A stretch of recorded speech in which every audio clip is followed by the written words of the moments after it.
Welcome to the Primo's Musings podcast.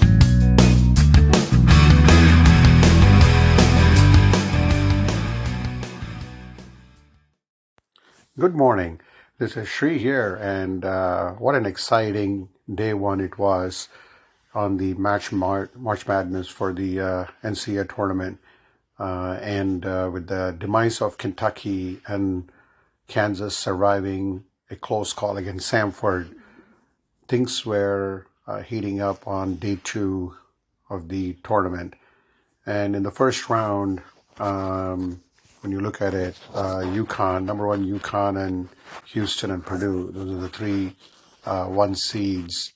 They had no problem getting through easily. They kind of put the gas on the pedal, and then they were dominant in their matches, in their respective matches. So good to see all the number ones go through.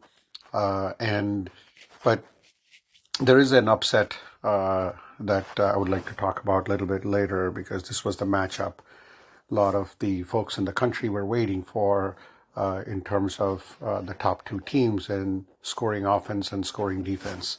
So coming to the rest of the other matches, Northwestern and Florida Atlantic. The Florida Atlantic was the team that was in the Final Four in last year. This was a very close game going back and forth.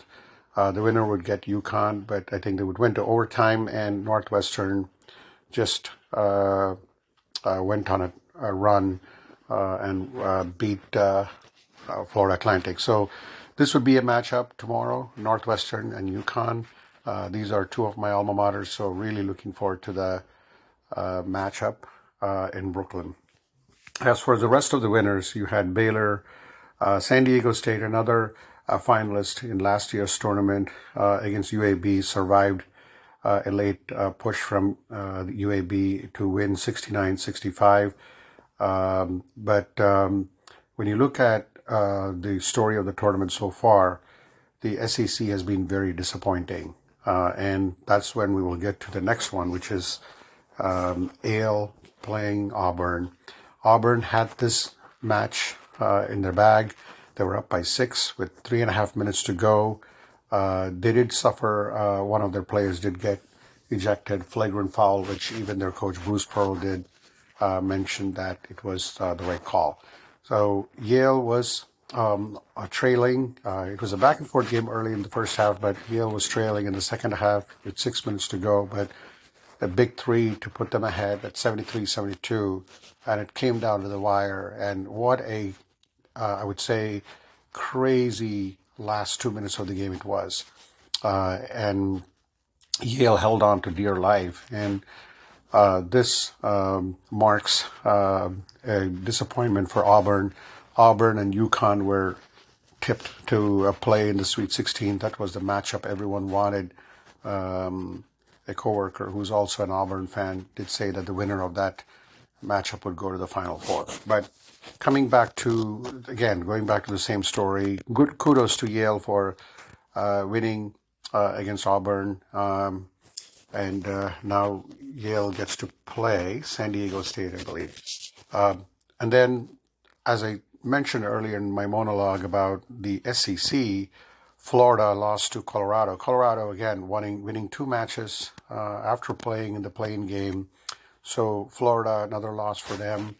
But Texas A&M held on to beat Nebraska, Duke, Purdue, Alabama, won rather easily. Houston as well, really demonstrated a lot of physical power to take down Longwood, and Utah State beating TCU.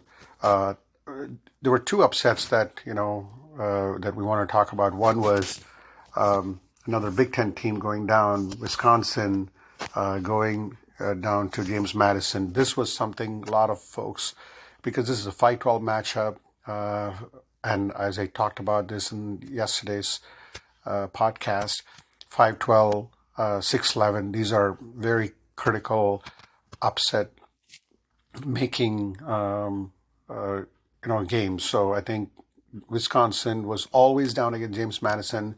It was a close game, but James Madison, kudos to them for beating a big power conference team. And then as far as Grand Canyon, again, this was another 5-12 matchup. Everybody had their eyes set on. Grand Canyon came out victorious towards the end. Very late match, didn't get a chance to watch it, but just saw some of the highlights of it. And kudos to Grand Canyon for beating St. Mary's. So with that, let's pivot to today's matchups. Great matchups in store for us with Kansas playing Gonzaga.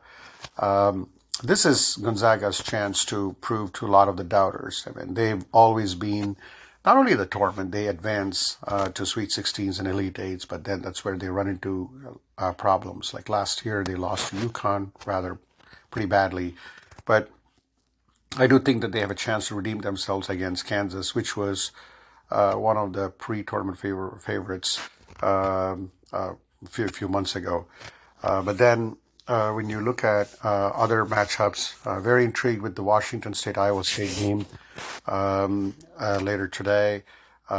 There's a big matchup in the 14 and 11, which is the Oakland playing NC State, Oakland having knocked Kentucky out. And the Texas-Tennessee game is another game. I think Tennessee is much better. I think they're probably the cream of the crop in the SEC, although I don't think SEC deserved that many bids. And just to call that out, Pac-12 is 4-0. Big East is 3-0. None of the other conferences have a winning record.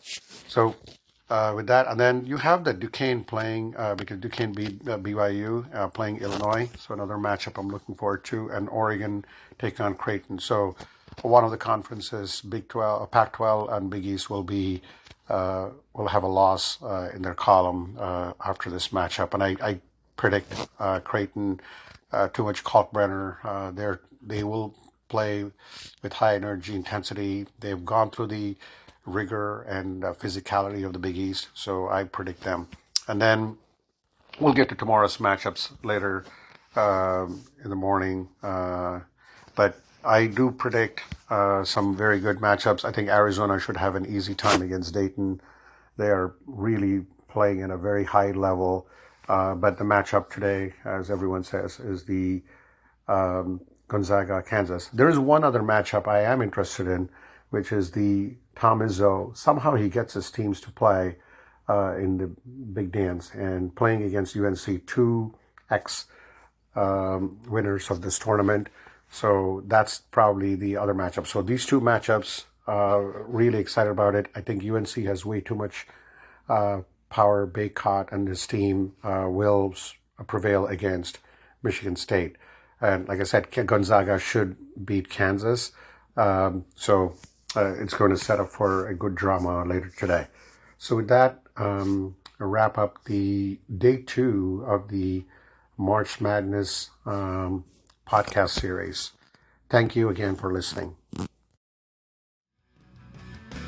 Thank you for listening. Primo will be back soon.